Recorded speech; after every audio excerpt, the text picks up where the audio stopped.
Good morning, sir. Good morning children's.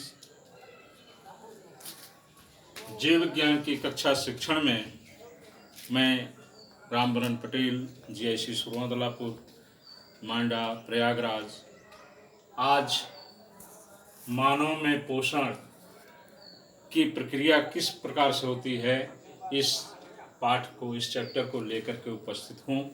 आइए देखते हैं कि मानव में पोषण किस प्रकार से होता है।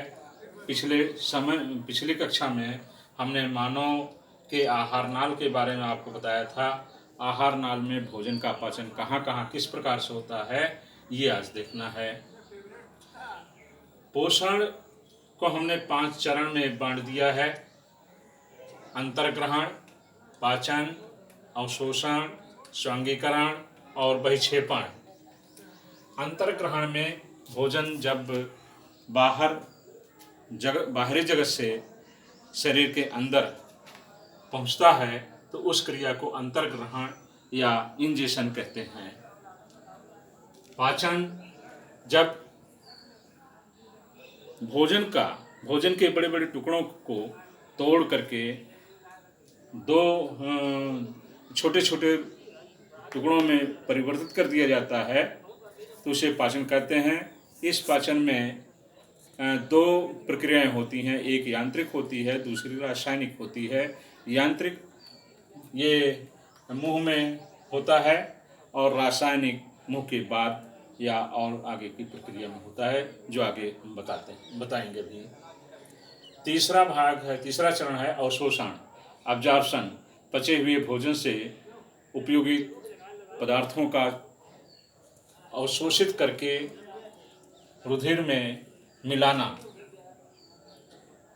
और ठोस या उस भाग को जिससे अवशोषण हो चुका है उसको आगे बढ़ाना। स्वांगीकरण चौथा भाग है। स्वांगीकरण, पचे हुए भोजन, अवशोषित किए गए भाग को रुधिर में मिलाने की क्रिया को स्वांगीकरण या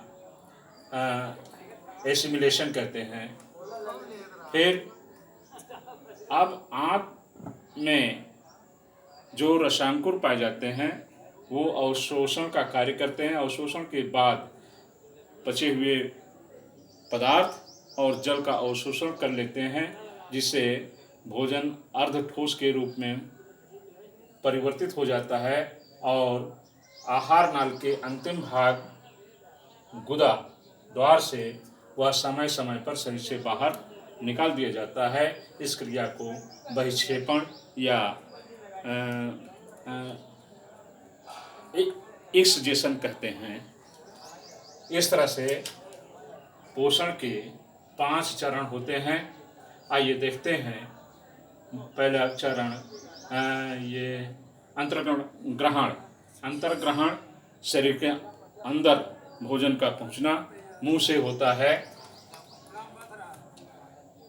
मुंह क्या है, कल हमने बताया था कि ओंठों से घिरी हुई जो संरचना है या घिरा हुआ भाग है वह मुख कहलाता है और अंदर का भाग मुंह गुहा होता है। मुंह गुहा में दांत और जीभ और पीछे की तरफ ग्रसिका पाई जाती है। यहाँ आप देख रहे हैं दांतों की संख्या, ओंठ के बाद दांतों की संख्या 32 होती है, जो 4 प्रकार के होते हैं: कृंतक, रदनक, अग्रचौर्णक और चौर्णक।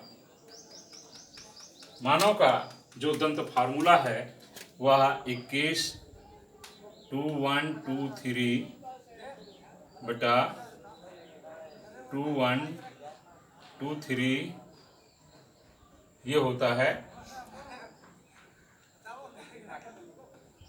ये कुल मिलाकर के दांतों की संख्या 32 होती है। स्वामी नारायण नारायण। दांतों के द्वारा भोजन के बड़े बड़े टुकड़ों को तोड़ करके, चबा करके छोटे छोटे भागों में परिवर्तित कर दिया जाता है।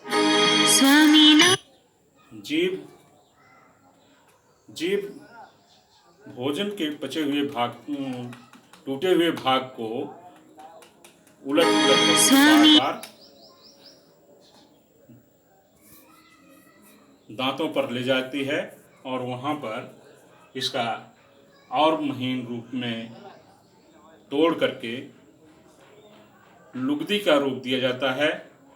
दोनों दांत के दोनों जबड़ों के पीछे लार ग्रंथियां पाई जाती हैं, जिससे लार स्रावित होता है। लार में टाइलिन नामक एंजाइम पाया जाता है और रेनिन नामक एंजाइम पाया जाता है। दो एंजाइम पाए जाते हैं, जिसे भोजन लुगदी के रूप में हो जाता है और लुगदी के रूप में ये घाटी द्वार द्वारा फेरिंक्स के आगे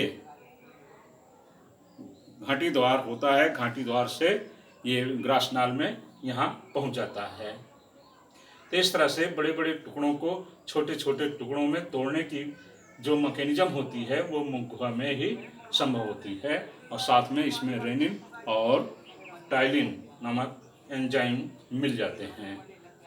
अब आगे हम बढ़ते हैं ग्रासनाल में। ग्रासनाल केवल एक पासिंग ट्यूब होती है।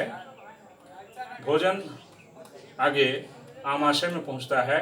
आमाशय की दीवारें दो प्रकार के एंजाइम्स का श्रवण करती हैं।